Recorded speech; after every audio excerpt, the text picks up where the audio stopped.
नमस्कार, स्वाद घरच्या या चॅनलमध्ये आपलं स्वागत आहे. तर आज मी रवा आणि पोह्यांपासून एक नवीन रेसिपी दाखवते. तर त्यासाठी मी इथे 1 वाटी रवा घेतला आहे, 1 वाटी पोहे घेतले. त्याला मी स्वच्छ 2-3 पाण्याने धुवून घेतलं आहे. हे बघा मोकळे झालेत, मस्त सॉफ्ट झाले. आणि 1 वाटी दही घेतलं आहे. तर आपण हे मिक्सरमधून वाटून घेऊया. तर मी इथे पोहे घालते. आधी रवा टाकते. रवा मी जाड रवा घेतला आहे. हा तुमच्याकडे बारीक रवा असेल तो घेतला तरीही चालेल. दही घालते. थोडंसं दही मी याच्यातलं चटणीसाठी ठेवते.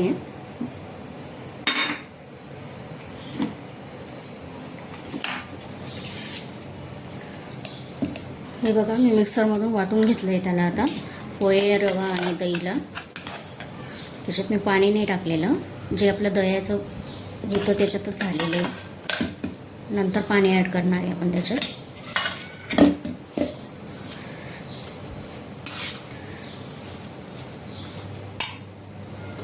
आता आपण याच्यात थोडंसं पाणी ॲड करू.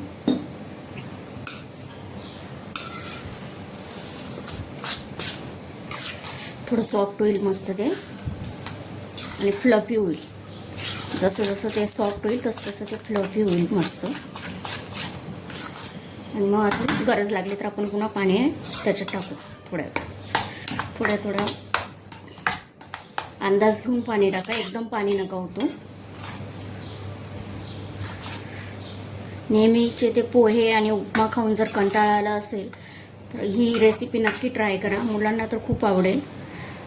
तुम्ही स्कूलमध्ये टिफिनलाही देऊ शकता ही अशा पद्धतीची बनवलेली रेसिपी. पण आता याला 5 मिनटं रेस्ट करू. तर आपण आता चटणीची तयारी करतोय. चटणीसाठी मी इथे एक छोटीशी खोबऱ्याची वाटी होती, सुकं खोबऱ्याची. त्याच्यातली मी अर्धी वाटी खोबरं घेतलं. इथे 4-5 कढीपत्त्याचे पानं आहे, अर्धा इंच आल्याचा तुकडा आहे, 4 हिरव्या मिरच्या घेतल्या मी इथे. तर मिरच्या एवढे तिखट नाही म्हणून मी 4 वापरले. तुमचे मुलं खात नसतील तिखट तर तुम्ही एकच मिरची वापरू शकता. इथे 1 चमचा मी डाळ घेतली आणि 1 मूठभर मी इथे कोथिंबीर घेतली. आणि जे आपण दही घेतलेलं होतं ते रव्याच्या पोह्याच्या बॅटरसाठी, त्याच्यातनं मी 1 चमचा दही इथे चटणीसाठी ठेवले. ती चटणीची तयारी करू आता आपण. चटणी करते आता. त्यासाठी खोबरं घेतलं आहे, अद्रक, डाळ्या, 4 हिरवी मिरच्या, 2-3 कढीपत्त्याचे पाने पण मी घालते. कारण मुलं असं कढीपत्ता खात नाही, ते काढून ठेवतात साईडला. त्यासाठी मी वाटणात बी कढीपत्ता घालते चटणीच्या. आणि हे दही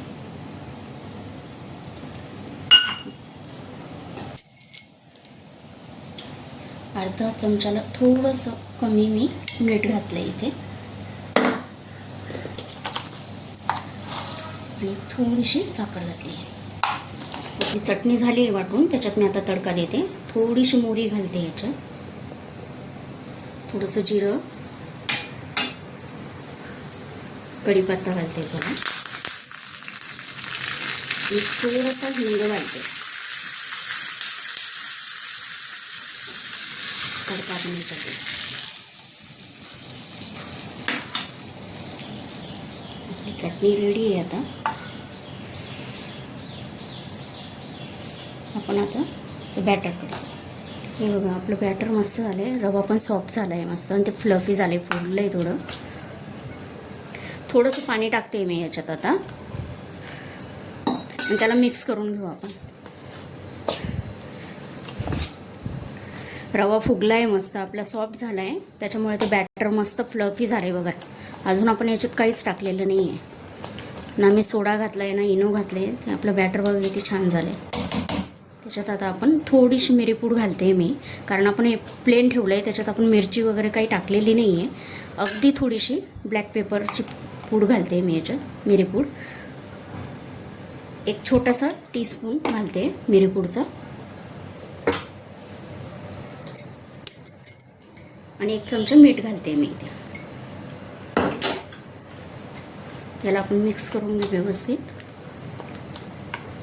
थोडंसं पाणी नंतर टाकू शकतो आपण पुन्हा गरज वाटली तर. त्याला मिरीपूडमुळे थोडी हलकीशी टेस्ट येईल, त्याला तिखटपणा येईल. मुलं खात नसतील तुमचे तिखट तर नका टाकू, ते स्किप करू शकता. माझे मुलं थोडीशी तिखट खातात, त्याच्यामुळे मी चटणीमध्ये बी 3-4 मिरच्या घातल्या आणि याच्यातही थोडी मिरीपूड मी टाकते.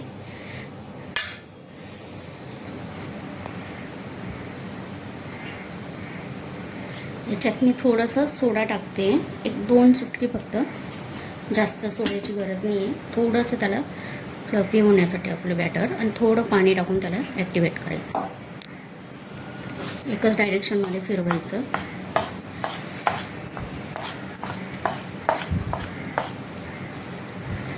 मी इथे एक ट्रे आहे, त्याला मी थोडंसं तेल लावून आणि मग त्याच्यात आपण हे बॅटर ओतू. त्याला स्टीम करायचं आहे आपल्याला. थोडंसं तेलाचा हात लावून घ्यायचं, चिटकायला नको म्हणून.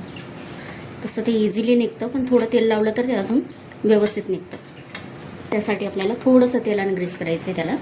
इथे आता आपण आपलं बॅटर ओतू. हे बघा किती फ्लफी झालं. थोडंसं सोडा घातलं आहे आपण ह्याच्यात त्यासाठी. जर तुमच्याकडे वेळ असेल तर तुम्ही याला असंही ठेवलं ना थोडा वेळ, 1-1.5 तास, तर ते असंही सॉफ्ट होईल. त्यासाठी नंतर सोडा घालायचीही गरज नाही त्याच्यात. मी इथे तुम्हाला झटपट दाखवते म्हणून मी थोडासा सोडा त्याच्यात ॲड केला आहे. बबल्स येते, आपण थोडंसं असं करून घेऊ त्याला, जे बबल्स असतील एअर बबल्स ते निघून जातील.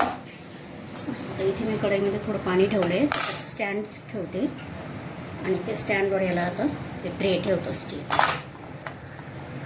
त्याच्यावर आपण झाकण ठेवू, म्हणजे त्याला 12 मिनिटासाठी आपण स्टीम करून घेऊ. हे बघा आपलं बॅटर तयार झालं आहे, स्टीम झालं आहे मस्त.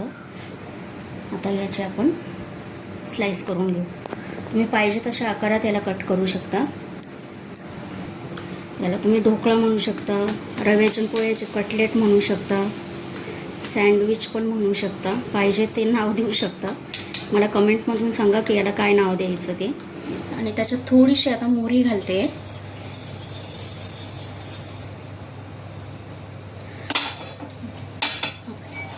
मोहरी थोडीशी तडतडायला लागली मग आपण त्याच्यात तीळ घालू. थोडीशी तीळ टाकते मी याच्यात, थोडा कढीपत्ता. त्याच्यात आता आपण ढोकळ्याचं स्लाइस ठेवूया. तुम्हाला पाहिजे तर तुम्ही असं सिंपलही खाऊ शकता चटणीसोबत, पण मी याला थोडासा तडका देते, अजून छान लागेल.